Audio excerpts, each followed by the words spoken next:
Welcome to the Irish NFL Show, and welcome indeed to our Tuesday show. We're covering all the talking points from the weekend's games, and week two certainly not short of intrigue, drama, and unfortunately injuries. We'll get to that all. Special welcome to all of you, of course, watching us live on YouTube. Remember, you can check out our shows as podcasts too, including our Thursday show, where we do the preview of the games coming up the weekend.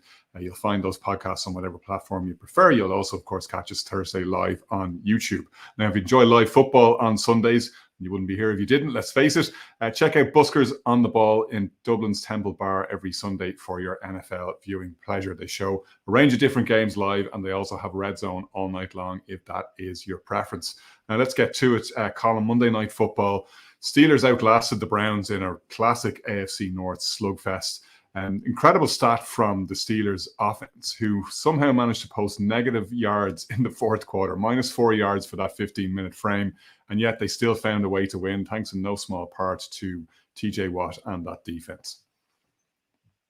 Yeah, and I mean, I suppose Mike Tomlin's teams are always best when their back is against the wall, but if you're watching this for a Steelers perspective, and I'll let Brian and yourself probably touch on the Browns and the Chubb injury, but from a Steeler perspective, yeah, you got the win, but given what happened and given how Kenny Pickett played and has played over the past couple of weeks, it's got to be an enormous concern. All the hype around this team coming into this season was about how the offense was going to take a giant step forward. Pickett was going to take a step forward. We haven't seen it. Haven't seen any of it. And I mean, I think last night's win was ultimately, as I said, it was down to the defense. It was down to Mike Tomlin, and it was down to good fortune for the Steelers. They will always be competitive with Tomlin at the helm, but I suppose the shine has gone off them a little bit. I really expected them to be better than they are, and I would have to say that are they will they finish above 500? Yeah, they probably will, but my thoughts on them going to the playoffs are wobbling somewhat. Brian, Colin mentioned it rightly at the start there, that injury to Nick Chubb. We have to touch on it from a Browns perspective. It's a horrific injury, and to a player who's so popular and is one of those guys who wears his heart on his sleeve. He was described by a teammate during the week. I thought it was apt as a guy who plays like he's on the practice squad. He always puts it in every night, every shift. Had a similar injury in college, if I recall. He knee dislocation, tore ligaments, really bad injury, bounced back from it. It's tough to see someone's season end that way. And, a reminder again of the precarious career of running backs.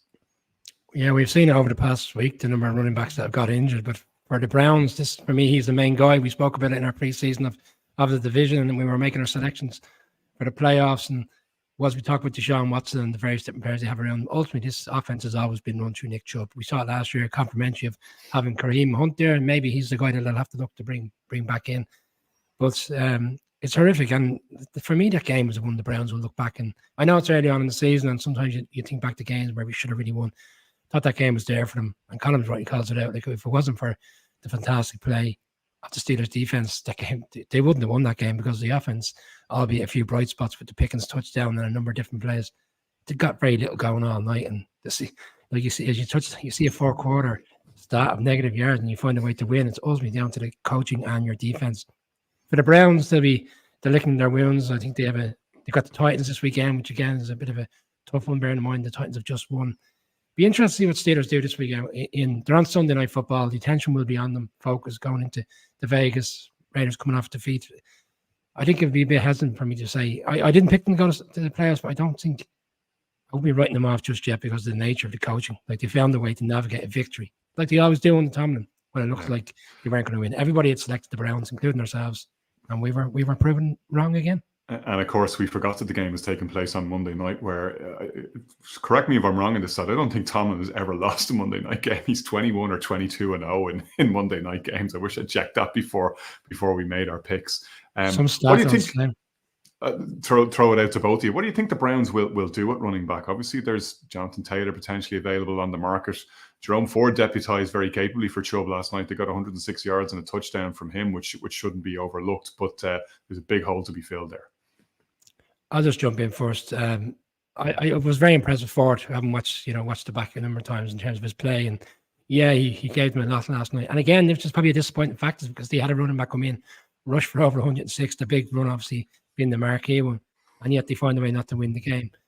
I don't know if that's sustainable, because you always see with teams, like if a running back comes in the game, they can't really adjust to that running back so quickly and tends to have a fruitful game. Whether he can do that week in, week out, for me, I'm not sure. The Jonathan Taylor one is interesting. He's going to come off the IR after week 4. But did he have enough capital? Because they gave up so much to get to Sean Watson. And the bubbling issue is still going to be there. Jonathan Taylor's still going to get paid. He's still going to be looking for that 13, 14 million marker.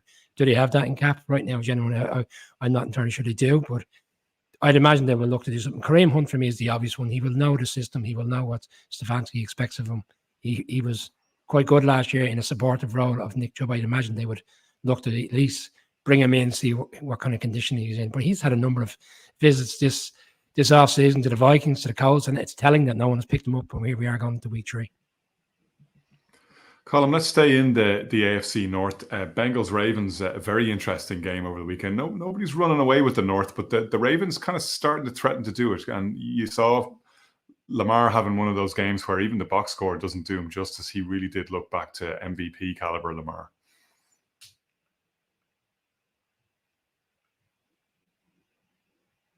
I'm going to. I didn't want to do it for the given the Chubb injury, but I'm bringing out the song references tonight because this Lamar was magnificent, and this to me.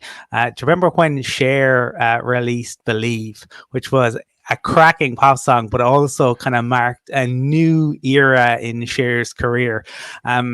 No one should have doubted Lamar Jackson. Lamar Jackson is magnificent, and Lamar Jackson is reborn in a new offense. He is getting the ball out quicker. He's staying in the pocket. Anyone who ever doubted that Lamar could beat you with his arm, well, I mean, it was always a ridiculous argument, but the Ravens are able to move the ball on the ground. They're moving the ball through the air. Zay Flowers looks phenomenal, and they're dealing with all the injuries that they have. So they've had incredible injury luck over the past 3 years, but they're finding a way to win, which is seriously impressive. And I would say, given Burrow's injury, given that the Chubb injury for the Browns, and given where we see the Steelers, the Ravens are surely favorites at this point. A lot of football to play, but at this point, they're favorites for the North at this point. 2 weeks ago, Brian, we wouldn't necessarily have been saying that. We certainly wouldn't have seen the Bengals at 0-2. And if you're a Cincinnati fan, very worrying to see Joe Burrow limping off the field. Looks like he's tweaked that calf. Colin had just said last week, I wonder, is there something more to this? Injury has kept him out a surprising length of time, and he's not right. He's not right. And when we refer back to that Crow Park show which we did, and we were talking about the week 1 games, and I selected the Browns, that was the nature of it. And I called it out that he didn't have much of a training camp. Leading up to the season, he wouldn't have been involved in all this stuff. And it's telling. His zip on the balls doesn't look there. He looks quite slow, lethargic. The offensive line is struggling, which always seems to do at the start of the season for the Bengals. It seems to take weeks on end to get it right. And I mean, you saw Clowney getting a sack, who's kind of rolling back the years there at the weekend. And the right tackle in particular had a really rough day. And but what I would say is, despite the frailties of how he played, like they still hung on there. They lost 27-24 in the end. Like, it probably score maybe was a little bit closer than it may seem, but it's like red zone interception at the start of the second half. They kept it tight despite not playing well in the first half. They drive down the start of the second half, and he chose an interception right across the middle, and the safety picked him off. That's not Joe Burrow like stuff that we've seen previously. He just seems completely off. It'd be interesting to see whether he will play this weekend.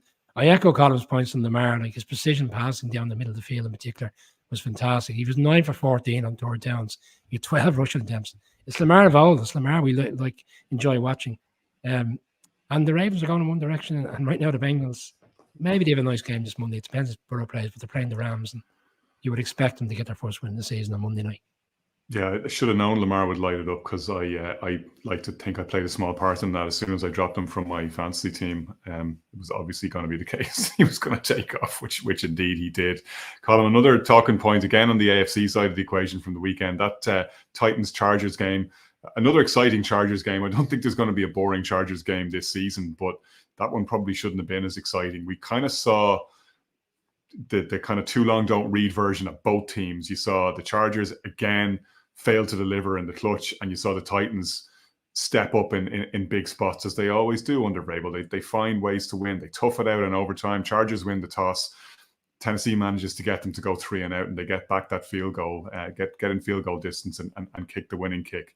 And you could see from the reaction of Brandon Staley in the press conference afterwards, definitely squeaky bum time for him. Yeah, I mean, the way he responded in the press conference tells you just how much pressure he's under. The stuff in relation to it's not about Jacksonville, the kind of Mad Men throwback when he basically said, "Not great, Bob," to how is the mood in the locker room.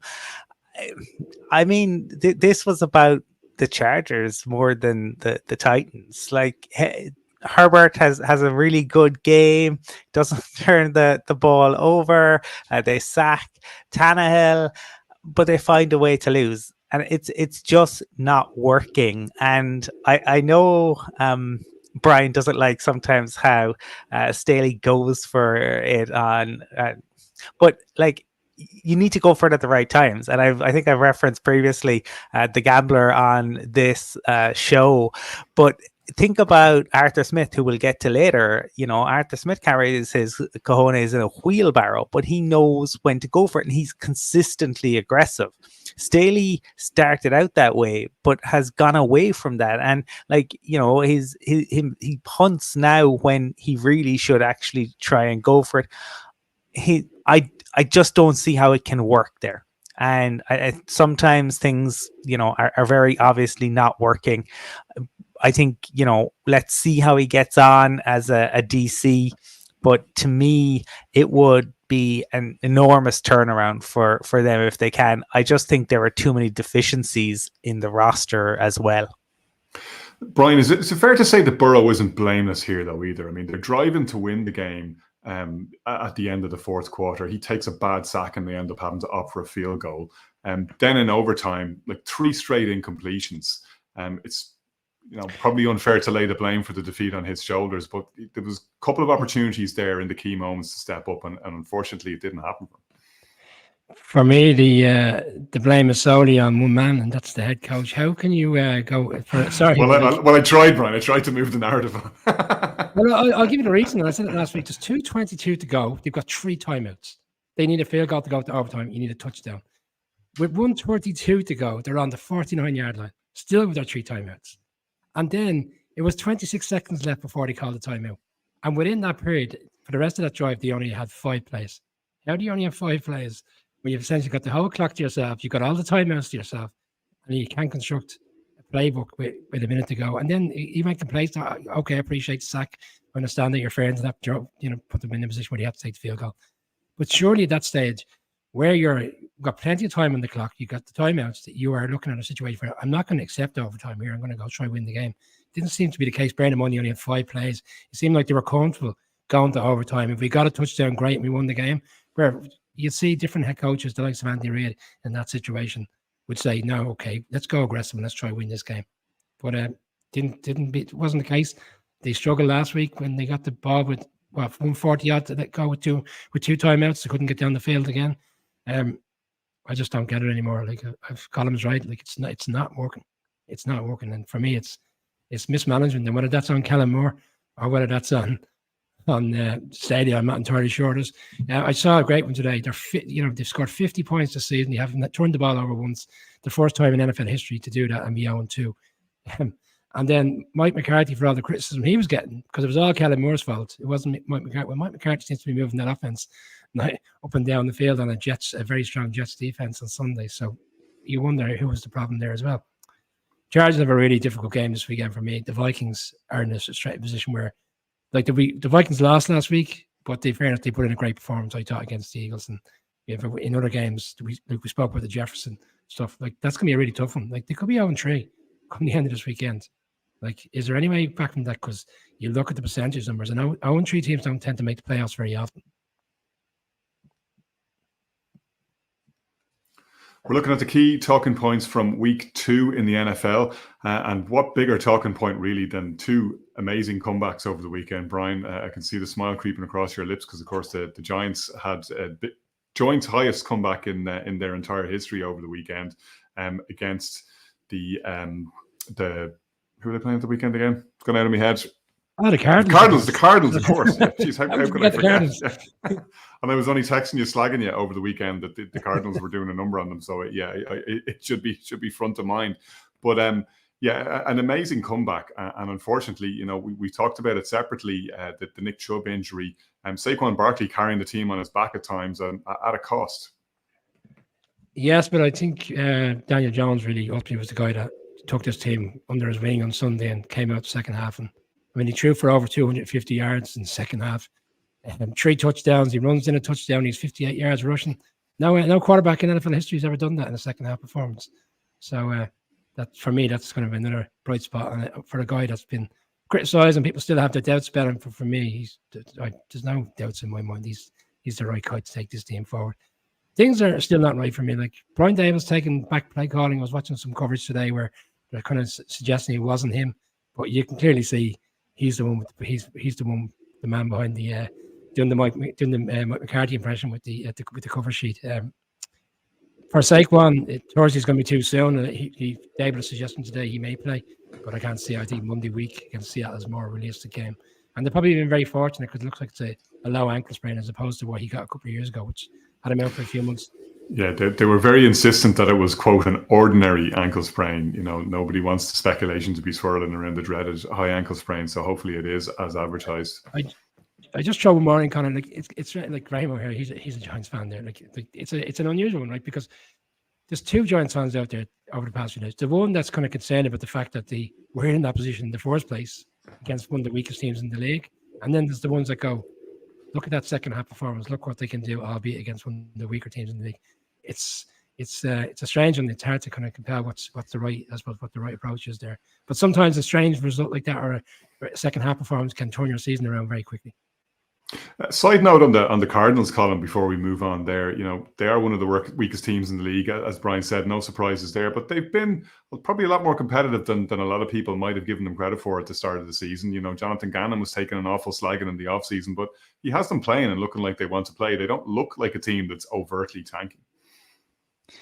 No, they don't, and maybe in a weird way, in terms of the guys putting the effort in, getting rid of some players means that there are younger guys in there, are guys playing for contracts, because they might be playing with the Cards next year. They could be playing elsewhere, and some of the stuff, like, we got to remember this is week 2 as well. Like last year, you think back to week 2 and say Trey Lance going down with the injury and Jimmy Garoppolo was going to be the savior, and then Brock Purdy. So there's an awful lot of football still to be played, but it is nigh on impossible to tank a season. All right, sometimes you can find yourself maybe in week 10 and you've lost 9 games, and then guys are all right, we'll take it easy here, or you make moves, but the players want to win, and Jonathan Gannon wants to win, because you saw in Houston, right, they knew that things weren't gonna go well there, but ultimately they made the head coach the sacrificial lamb. Staying with big comebacks, Colin, I hate to do it to you, but the second big comeback at the weekend, obviously the Commanders, who came back from the dead against the Broncos, ultimately, despite a very exciting and ultimately fruitless comeback attempt from the Broncos themselves late on. Great game for the neutral, but a heart stopper for you guys. Was signs, though, that Russell Wilson and Sean Payton and that Broncos offense can click, albeit sporadically, like an unbelievable throw to Marvin Mims, which in a funny sort of a way seemed to give Russell Wilson a bit of tunnel vision. He's only looking at the deep ball then and forgetting how to move the team down the field in a more sustainable way. Yeah, and that's the exact issue, that right when Russ gets, finds a groove like that, ultimately he can't seem to get away from it. And then in the second half, he holds onto the ball, and the Commanders are able to get to him. Everything goes wrong. It all started to go wrong from Russell's fumble. And there are a couple of things that stand out to me, right? I know that a lot of Broncos fans are giving out about a potential face mask, and particularly around the DPI on the 2-point conversion after the Hail Mary. The Hail Mary got lucky on the bounce, right? Because it falls short. So that's a point to remember. And bounce says that thing pinballed around. Says. And now the Broncos have had a number of them. There was a great one with Brandon Stokely many years back, where he goes right down the line. But the point to me is, right, you win some and you lose some on ones of these, right? The Talib could have been called on a holding on Gronkowski on 4th down in that fantastic AFC Championship game when the Broncos beat the Patriots on the way to Super Bowl 50. They got away with it. Like every single play. And this was a week where I felt there were too many flags thrown. But you could throw a flag on every single play in the NFL. Like technically somebody's holding, technically somebody moves first. There's always something. So you've just got to play with it. And one thing, fine, the offense looked good at times, but the defense was just horrific. They can't get off the field. And one thing I saw ESPN tweeted this out, and Brandon Perna picked up on it.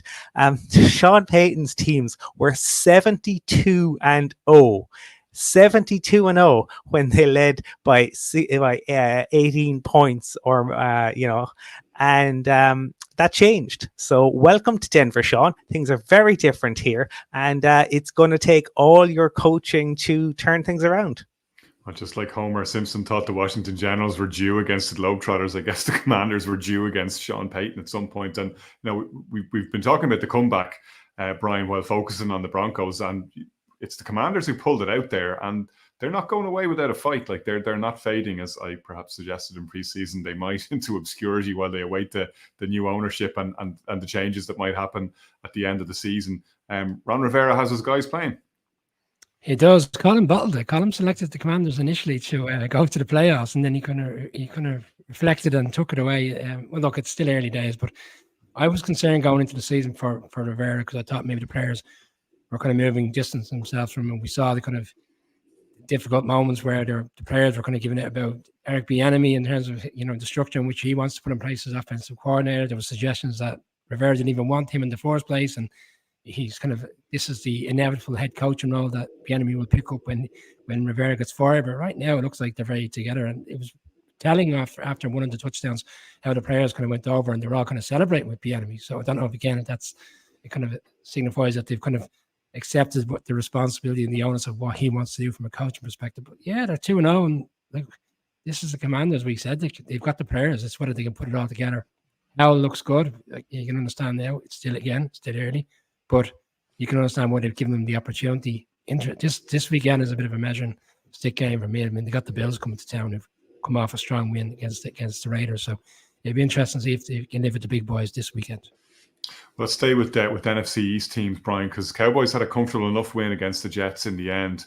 That Cowboys defense and Micah Parsons in particular, I don't think there will be a week the way he's playing at the moment where we're not highlighting spectacular plays. Like one stunt in particular where he just seemed to hit top speed in about 2 strides, run around the side and just empty Zach Wilson out. You felt bad for Wilson. He's unplayable when he's like that. Yeah, we said it last week. Like the speed after the initial block after a snap, it's lightning quick. It's just unbelievable. They've got the Cardinals this weekend. I mean, Dobbs is in for a rough ride this coming Sunday. The Cowboys defense is really good, and we know it's going to be really good, and it will probably propel them towards the Super Bowl inevitably. But like, people when we're doing the picks for this game, I suggested blowout because I've no faith in Zach Wilson. I know the Jets fans were static after the win and the nature of the comeback last weekend. But we did call out, ultimately, it was all very much on a defensive performance. And they got good field position and allowed the Jets to score late on in the game. Like Zach Wilson, for me, it's just not going to work. You're saying earlier on about like Brandon Staley, it's just not going to work. But this definitely is not going to work. Like, I'd be stunned if he's still playing week 7, week 8 for the Jets, because they've got a great side. They've got a great opportunity this year. But as long as he's quarterback for me, it's not going to work. And this weekend against the Patriots, like Belichick will be scheming again like he did 2 years ago, and he took him apart in that game. I imagine the Patriots defense would have something lined up. The Jets are, one more in this game for the weekend. 3 or 4 weeks ago, the Jets would have been clear favourites in this game. It's telling that the Patriots are now favourites for this game, despite the Patriots being 0-2. Colin, a lot of quarterbacks will go into Arlington and come out with that haunted look, but it's hard to disagree with Brian there. I reckon Zach Wilson just doesn't look like he's got it, and it's a tough place to go when you're as outgunned as he was. Yeah, do you remember that wonderful "Everything But the Girl" song, "Missing"? That is the soundtrack to the Jets season, right? Because it's haunting, it's evocative, and ultimately the lyrics are apt for what the Jets are going through. They're running essentially back 2022, but the players have less patience with it now. Because you saw at the weekend, Breece Hall was annoyed. Garrett Wilson seems to be annoyed. Sauce seems to be annoyed because they recognize how talented the rest of that roster is. And unlike the Broncos from a few years ago, where they talked about the offensive weapons, the Jets truly have them. Like you saw when Garrett Wilson did get the one opportunity, like he's fantastic, and Breece Hall is very, very talented. They can't.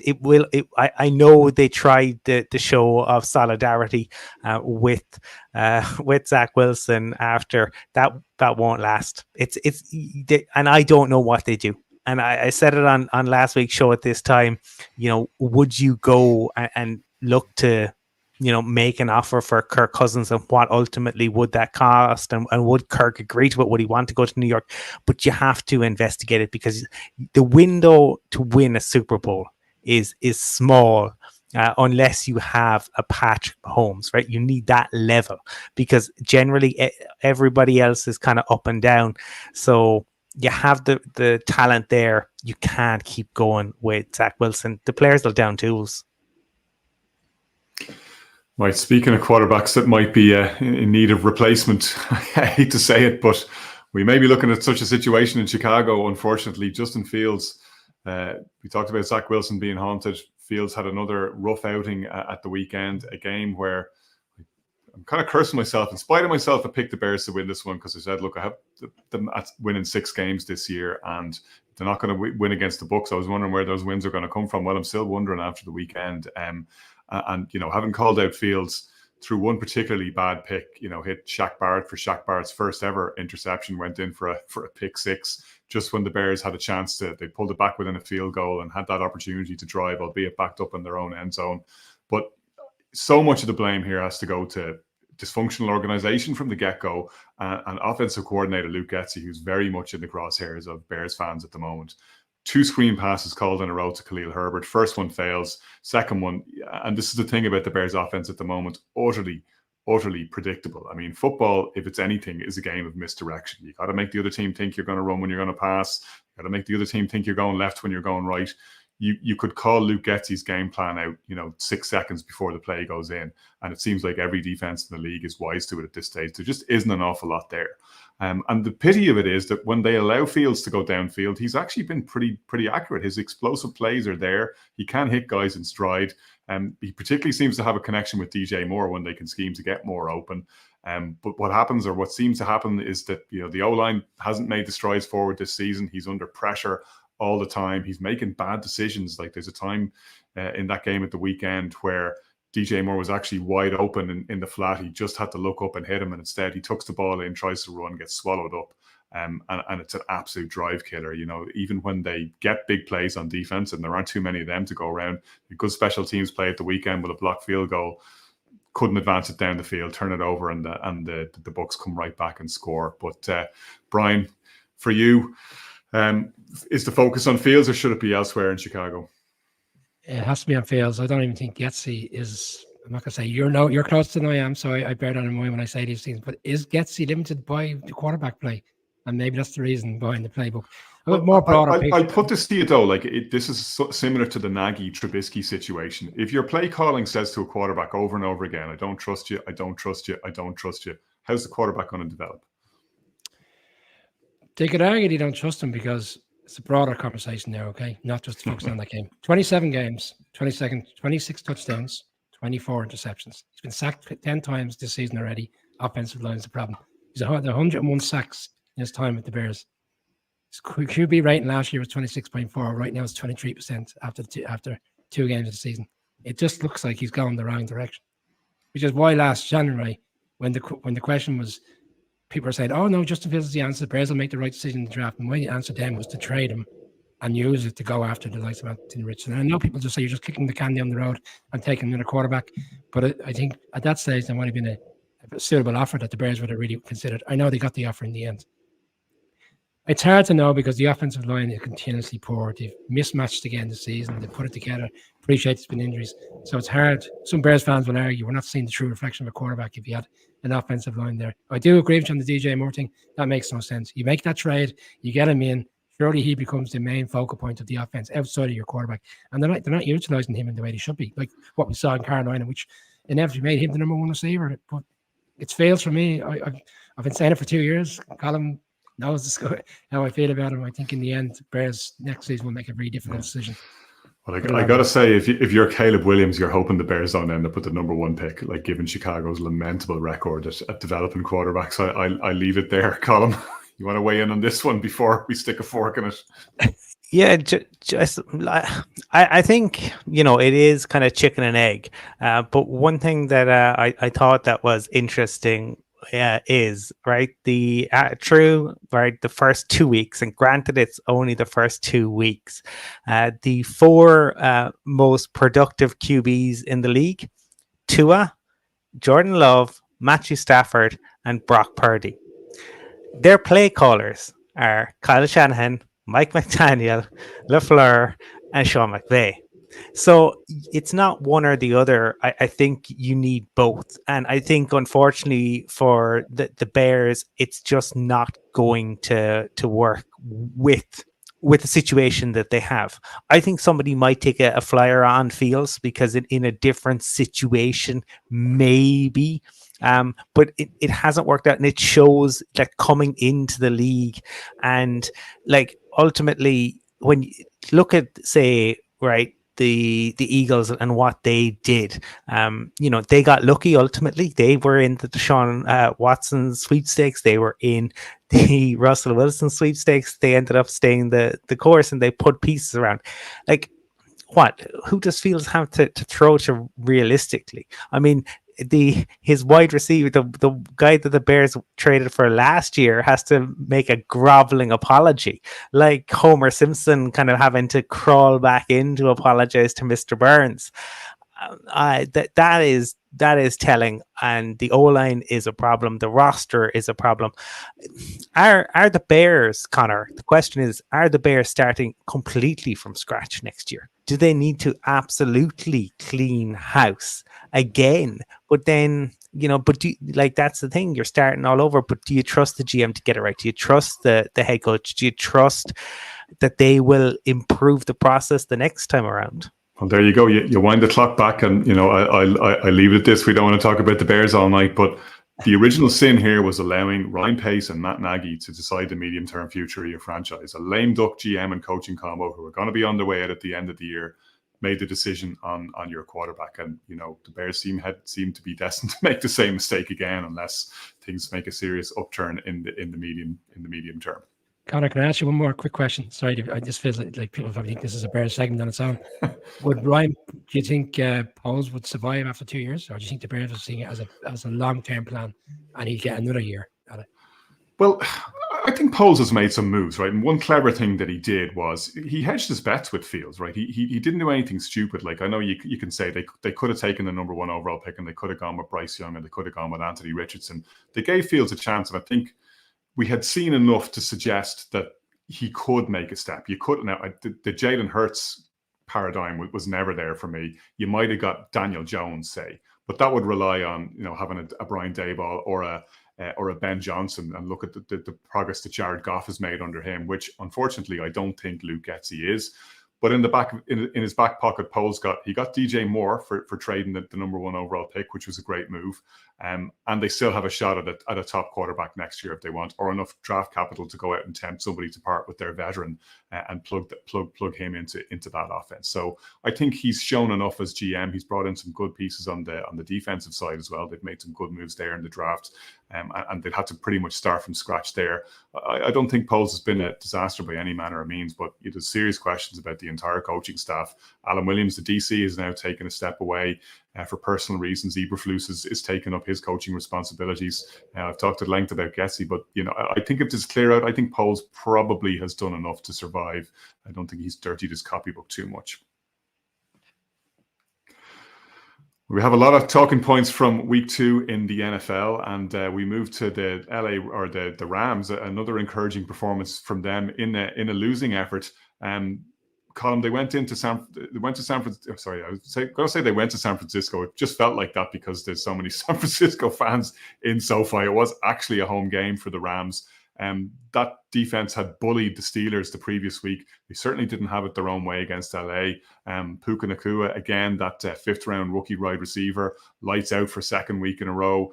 Kyron Williams, another one who's standing up the running back in his 2nd year. They have some kids here who are a little bit spicy, and as you said when we were talking earlier about Sean McVay, he can coach and he's getting results, albeit not the W this weekend.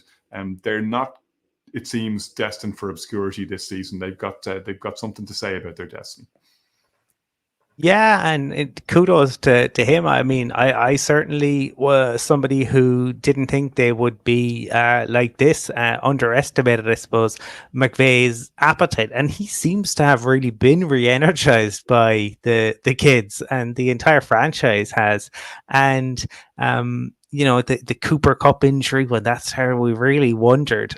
But yeah, like we talked on the show on Thursday that these are two coaches who don't particularly like one another and really go out of their way to outdo one another. I think I compared them to the movie Step Brothers, and that is what this had the feel of a little bit.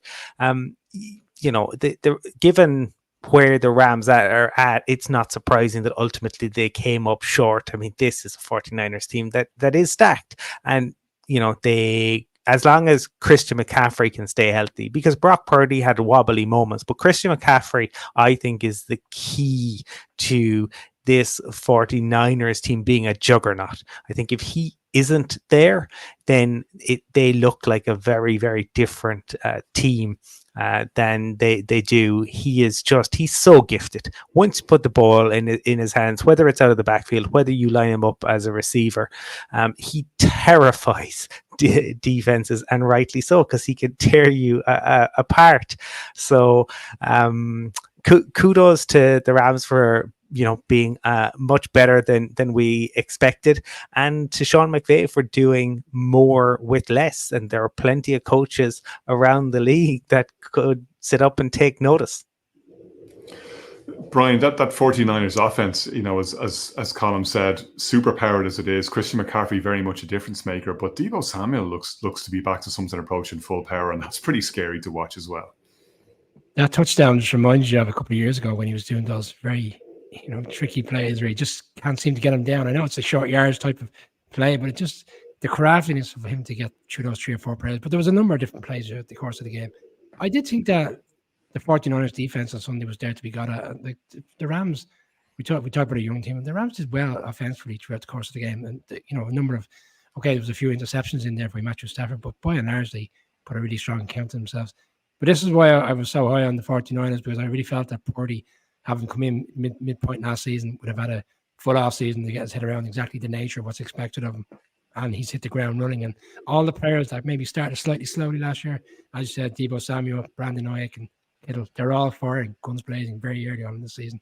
Right now, it'd be hard to kind of back against them being certainly back in the championship game in terms of the manner how they're playing. And they will fight it out, but that's the nature of this team as well, that they come up against these sides this year that will give them a rough ride. and they still find ways to navigate it and get the victory. So really impressive for me, this Niners team right now. Their rivals in the West, of course, found a way to navigate a tricky enough fixture and get a victory as well. Seahawks under the evergreen Pete Carroll proved us all wrong. Full house went for Detroit, and yet again, when we went full house, we were proven wrong. Seahawks found that way to win. Called it out on the show, like Pete Carroll's strike rate after a defeat, 65, 63%. I think we rolled it back to 60, but it was in the round 63, 64. He just finds a way of just turning things around when people least expect it, and certainly didn't expect it. I mean, in fairness, there was justified reasons for it. They were missing 2 offensive line guys. They put 30 points up on the Lions in the second half. Like that's staggering for a Lions team. This is the Lions that I suggested at the start of the season. Like, don't get me wrong, great win in week 1, but that's what I'd imagine we're going to see so many games, high scoring games, and whether they can come out the right side of them. For Seattle, it's a huge win because we touched on it last week. When we just touched on it there, how strong the 49ers are in the division. You couldn't be going 0-2 and then chasing your tail, trying to pull 2 games back. And then essentially we'd have to run the table against the 49ers to be back in a position to win the division. So huge victory.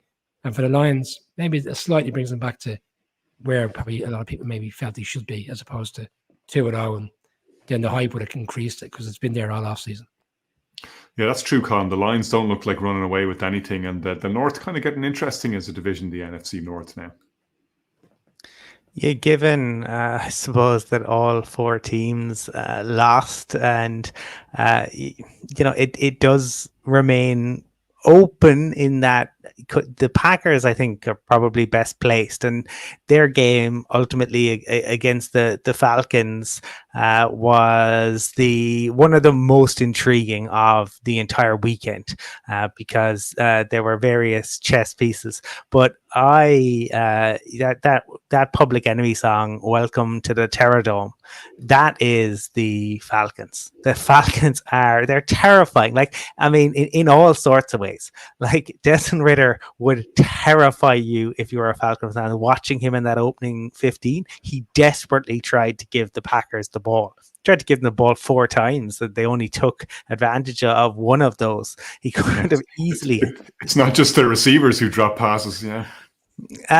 Indeed, but ultimately, Bijan, he is magnificent. Everything we wanted. Those are violent cuts. Like, he just is breaking ankles left and right. There's one, he took a toss from Ridder. He's maybe 4 yards behind the line of scrimmage. Packers linebacker has him lined up. Looks like all day long he's going to be dropped for a loss. He leaves him for dead and beats another 3 or 4 people to get the first down. He's ridiculous. And this is why we watch football, because it is for the entertainment, for the what is Bijan going to do next. And you can feel the electricity when he gets the ball in his hands. My goodness, if the Falcons had proper top tier QB, that they are fascinating. And Arthur Smith continues. I wonder if his willingness to go for it all the time is the fact that ultimately he's a billionaire, right? I mean, he's going to inherit his father's business. So none of this matters. I mean, he could walk away from the game tomorrow. And we talk about Tom Brady's big contract, and we talk about Sean McVay could make X amount if he went into television. Nobody has as much money as Arthur Smith. He loses nothing. This is all kind of just like playing Madden, essentially, to him. Brian, this was, as Colin said, a very intriguing game. The Falcons piled up a lot of yards. They're a fun team to watch, but they're very inefficient. Like, they outgained the Packers 446 yards to 224 yards. Packers on the other hand, Jordan Love only passed for 151 yards, but that included 3 touchdowns. The Falcons are like, a boxer who wears you down with body shots. They don't necessarily throw haymakers, but they just seem to tire out that Packers defense and finally find a way to get over the line. They did, and it's quite evident that, like last year, we spoke about Kyle Pitts and Drake London, but we're seeing other players getting in on the action now. You got Mac Hollins, who I thought was always a nice little signing to come over from the Raiders, and they're spreading the ball around the field. The other tight end got a lot of action. Jonnu Smith, yeah, very good, very strong game. Nice pickup in the off season, and then Drake London gets his touchdown. Like, Bijan doesn't even score on Sunday, but we reel off the plays and the yards. but he didn't score. The other guys were the ones put with all the touchdowns. And the Falcons are maturing as a team, because last year that's the type of game they don't win. Let's be fair. We've seen it before with the Falcons. They find ways to lose those type of games. And to be down by 12 points against a Packers team that were rolling at that stage and looked like they were going to move to 2-0, come back, sensible, take field goals, we'll wait for another day, get the ball back, drive down, and put themselves in a position to win. It's a team that is going in the right direction. And we talk about divisions, the North, what about the South? There's 3 teams on 2-0 in that division. We wouldn't have thought that at the start of the season. So they got to keep winning, because the other teams are likely to keep on winning in that division right now. Bearing in mind what we've seen over the first few weeks. But certainly impressed the Falcons so far. I did select them. I think we all selected them to win that game.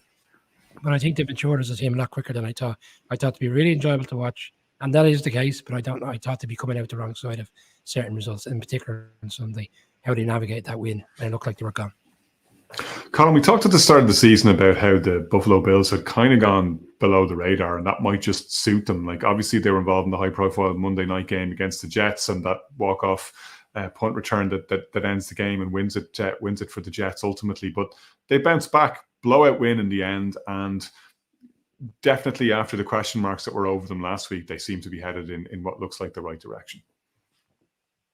Yeah, well, Josh Allen, it was groove is in the heart, because he was everything you wanted, right? He played the sort of game he needed after last week. There are a couple of mad moments, but there'll always be a couple of mad moments. But there was nothing in comparison to turning the ball over. Yeah, we saw a crazy hurdle attempt, but I thought they were really fantastic against a terrible Raiders team. I mean, the Raiders wish they could play the Broncos every week ultimately. And Josh Jacobs, setting records. We talked earlier about the Steelers and negative yards. How many attempts do we think Josh Jacobs would have had to have on Sunday to end up getting into positive yards? Josh McDaniels got a reprieve against a bad Broncos team. It's going to be a long season for the Raiders. And again, Brian, with the Bills, you're probably at best going to break even with those high-profile games. There's a lot of sharks in the AFC. The Bills take care of business against the teams they need to beat. That's what has got them where they have been over the last couple of years, and that was very much in evidence at the weekend. Yeah, I agree with you. That's like, you look at the records over the past 3 to 4 years. When you were originally like the 12-4 type win team, win season, moved to 17 games or winning 14 games. Like it's very rare you see them. I can only think of a couple. Maybe the Jags a couple of years ago, where they just had a very off day and lost. At Jags stage, the team at that stage was quite poor under the previous head coach. But they take care of business these games, in particular at home. I mean, if you rerun the results which they've had at home against the lesser sides, like, they're very dominant. The Raiders tried to hang with them early on, but it was very and Alan, like with the Falcons, touchdowns across the board on Sunday. Everybody getting in on the action. That's what you want from this offense. You want to see all these players. Still concerned about the run game, although Cook looks like he started to mature from the player which was drafted last year, Dalvin's brother. He looks like he's, lightning in a bottle, and I think he could be ultimately the man that takes them forward from the running back perspective. It's always been a concern. If Josh Allen's not doing it in the run game, he didn't really have anything as a backup, but certainly a great result to bounce back. Interesting one on Sunday for them going into Washington. Right, we're rounding up some of the key talking points from week 2, and one thing that we should really look at is the various performances, the ups and downs of some of those AFC quarterbacks. We always talk about how their conference is particularly stacked. Colin, let's look at Mahomes and the Chiefs, who won a pretty ugly game in Jacksonville. Chiefs got Travis Kelce back. He didn't exactly go lights out. I think he was 4 catches for 29 yards, but a critical red zone catch got them in the end zone when they needed a touchdown. Kind of forgettable game on the whole, but the Chiefs won't care as long as they got the W. Yeah, I mean, both teams had, I suppose, issues on the offensive line, right? The Chiefs had to pull out the guy who is their highest paid tackle.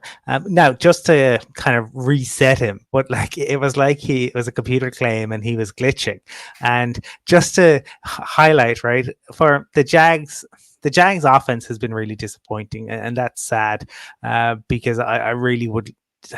The connection between Trevor Lawrence and Calvin Ridley we talked about last week, but there Chris Jones lived in the backfield. To give you a crazy stat, right? Chris Jones had an almost 73%, 72.7 win rate on 29 pass rush snaps. Okay. Myles Garrett led the league last year with a 22.5% win rate. Almost 3/4 of the time, Chris Jones won. And ultimately last year, the highest in the league was below a quarter. I mean, it was an absolutely monstrous performance. This is why Chris Jones wants to get paid. It'll be interesting to see if they can sort out something long term. But Chris Jones ultimately took over. So yeah, the Chiefs struggled offensively, but this is why they needed to bring Chris Jones back. And for the Jags, if they're to have real success, they need to sort out the O-line, but they aren't going to face a freak, and I mean that in the truest sense of the word, like Chris Jones every week. Brian, we've seen, neither Mahomes nor Lawrence were at their lofty peaks in this game. Obviously, Joe Burrow's had his issues. Justin Herbert hasn't been quite at his peak level. Josh Allen obviously had a pretty poor outing in week 1, although he looks to have bounced back. It seems like Lamar is the only one of the solid goal quarterbacks in the AFC that's actually living up to the preseason billing right now. Yeah, who's selecting him? No, none of us selected Lamar for MVP. I don't believe, but yeah, he is. He's the standout one right now. Mahomes, for me, doesn't get the of course he gets all the kudos for everything, but he is prone to a difficult game. But there is grittiness in him in terms of finding the performance to get them over the line. The play at the end for me kind of summed it up. The Jags didn't read that play. They allowed him to go on the sideline and he goes down the field and essentially kills the game off with that 25-yard throw. I believe that was just an ideal play at the right time, where people would have assumed they would have ran the ball and then back up the Jags and give them one last opportunity. Now we're going to go and kill the game here, which is kind of back to what I was saying about the Chargers. There's no killer instinct there. Despite the poor performance offensively, they still found that play at the end to get them over the line. And again, another big game, bearing in mind the AFC and where we're at. But yeah, you're right. It's truly is Lamar right now. But and we all know Mahomes will come good throughout the course of the season. And you'd rather have a slow start and be winning these games against AFC rivals, because obviously all these results count come January when we're stacking seeds in the playoffs. In terms of rookie QBs, Brian, you called out in our Thursday preview show last week, and of course that's coming up again this week for week 3, but you called out that it was good to see Texans Colts so early in the season, and because you're guaranteed at least one of those rookie quarterbacks between Stroud and Richardson was going to come up with the win. It was Richardson in the end, but he puts himself in harm's way, and that's gonna really cost him if he's not careful. He certainly hasn't learned from the words of advice Trevor Lawrence gave him last week. Yeah, I selected the Colts. I know you did as well, Connor, because I felt like having watched both games last weekend, we saw more. And look, CJ Stroud was in a tough spot last week in Baltimore. They didn't play great Baltimore, but it's still a very difficult game as a rookie, where we saw a lot from the Colts at home. We touched on the fact that they were going into the 4th quarter lead in that game against the Jags, which is a credit to a head coach, bearing in mind the players he's got around him. But Richardson, 2 touchdowns early on, and we're going to see that over the course of the season. He has Cam Newton-esque type play about him. That's what he reminds me of right now, a very young Cam Newton. And it's great to watch, and I think it'll only improve, but it's only going to improve if he starts looking after himself. How many times early on in his career did we see Cam out with concussions? And right now he's in concussion protocol. Will he be ready for Sunday? I hope so, because he's great to watch. It's very enjoyable. And in fairness to CJ Stroud, he put up a credit for himself as well. But I think right now the Colts are just slightly ahead of the Texans in that development period.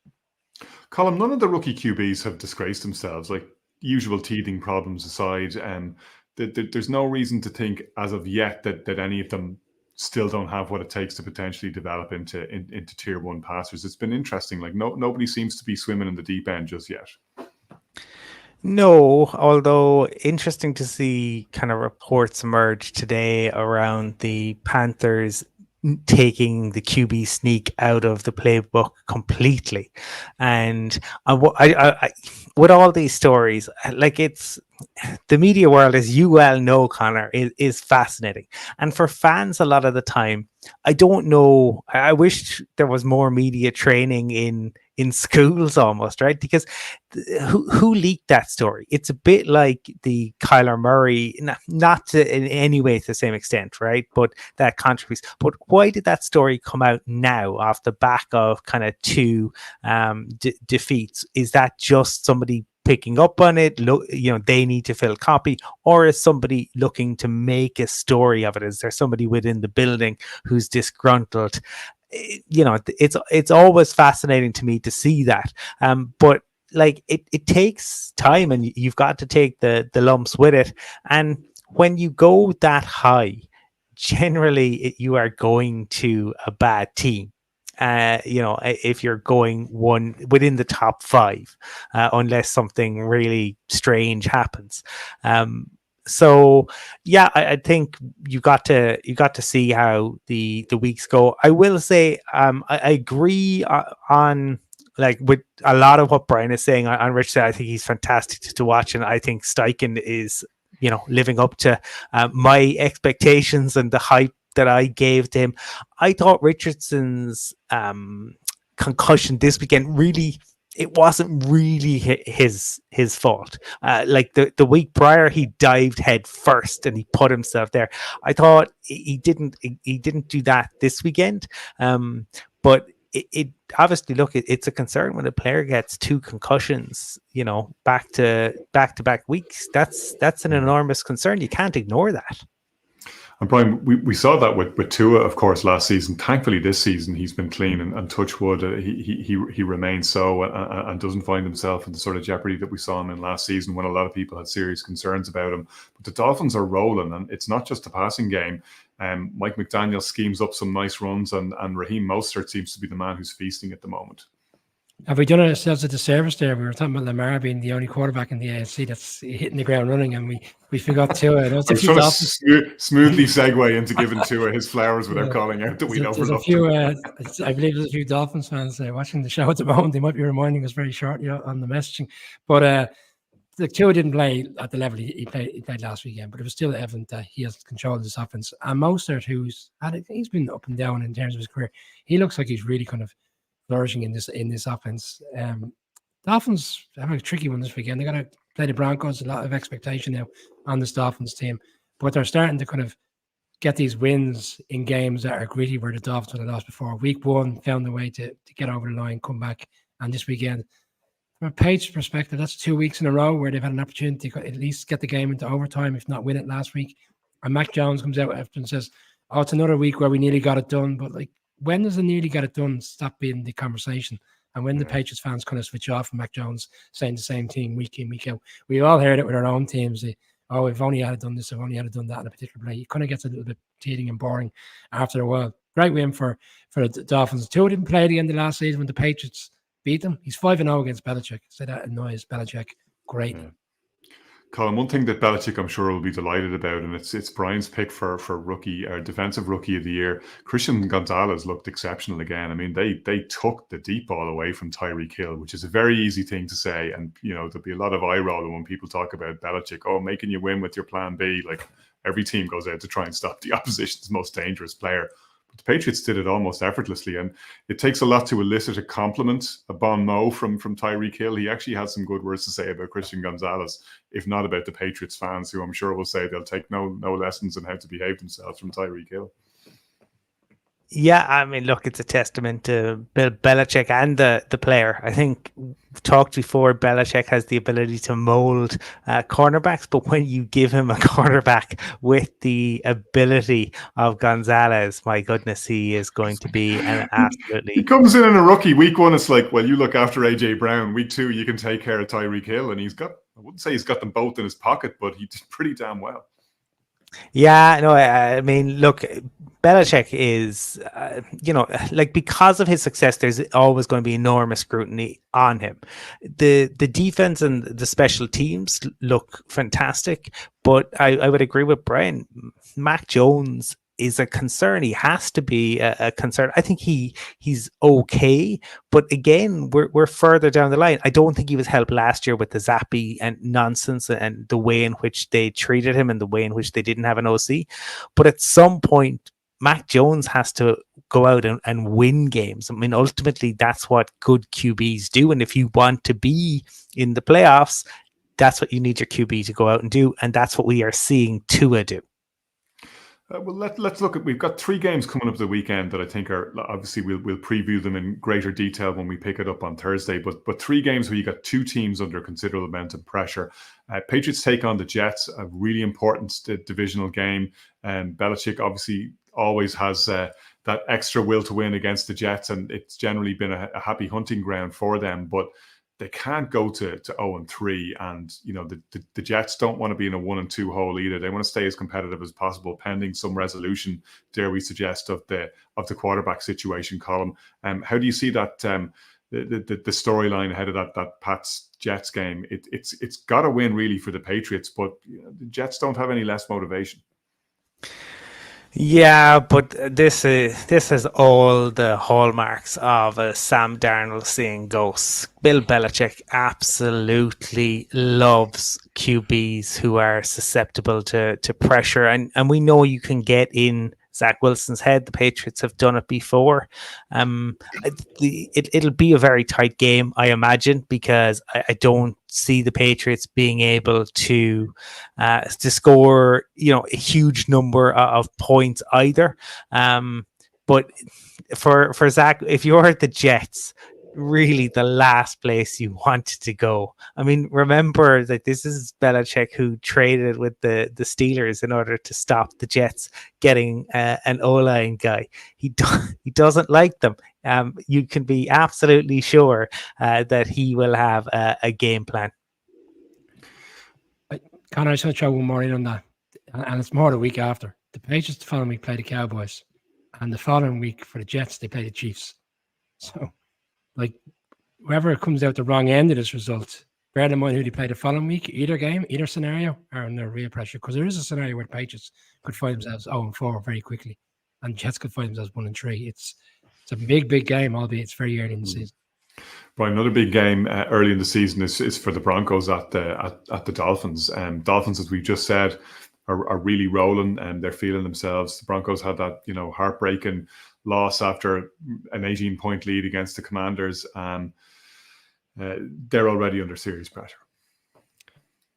They are, but this one, I don't know why, I just have a sneaking feeling. This one strikes me as a couple of years back when the Broncos went into Dallas and everybody was writing the Broncos off, and they were going to trade this player and trade that player. Inevitably, they did in the end. I think that was the season when Von Miller moved on near the deadline. And they found a way to go in and win. They went in and put a number on the Cowboys, and everybody's going to expect the Dolphins. It's their home opener. They've come off 2 road games, 2 victories. September weather, albeit the back end of September, which is always difficult for the road teams. But I think Sean Payton has a way of navigating these games. And maybe I'm buying into the Broncos because I looked at what they've done in 2 games that could easily have gone their way.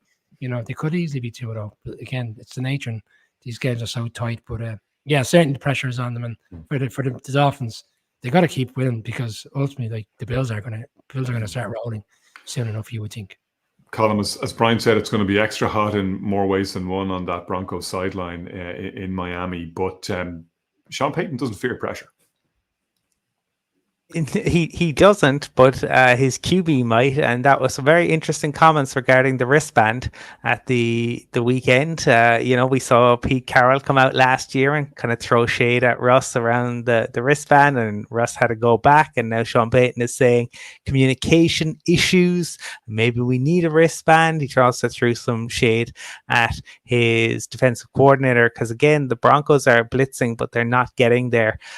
So there is pressure, because ultimately, if the Broncos go 0-3, okay, they have a couple of games afterwards, but they have a brutal stretch coming up in kind of late November into early December.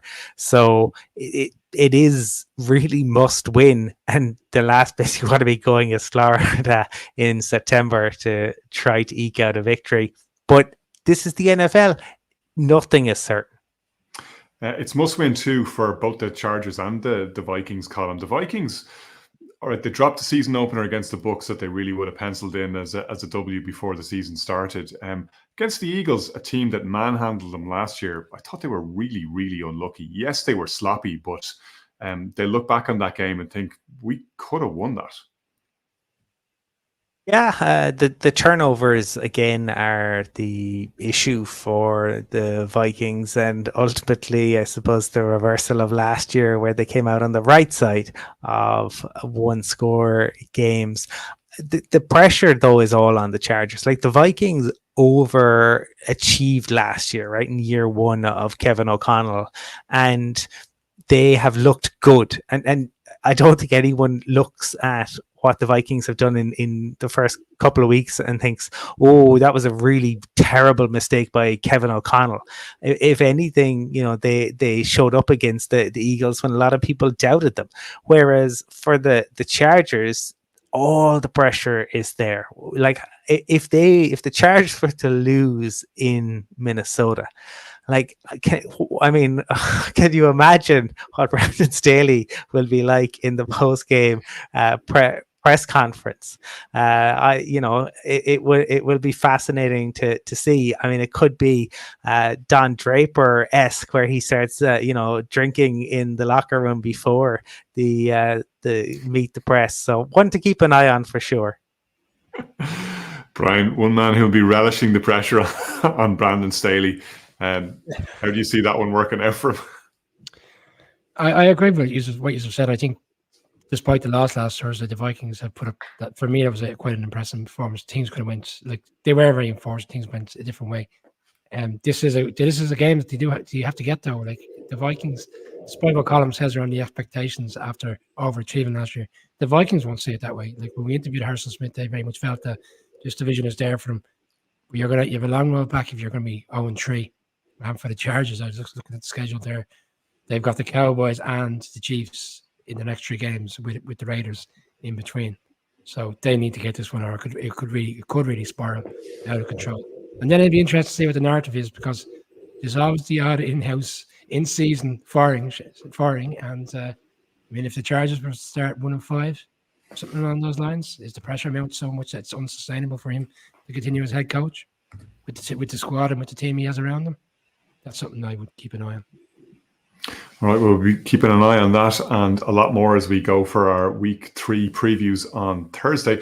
That's all for the key talking points of week 2 as we're live on YouTube on Tuesday night. And thanks to everyone for watching us on YouTube Live. If you're listening to us after the fact onto the podcast platforms, could we just ask that maybe you like or throw in an L rating or anything on whatever podcast platform you're listening on? It really does help, and it really does help people to find the podcast and make sure that we get up the SEO and become easier for people to see. So we'd ask that you do maybe rate and review on whatever podcast platform you're listening on. We're back on Thursday with the week 3 preview show, and we will see you then.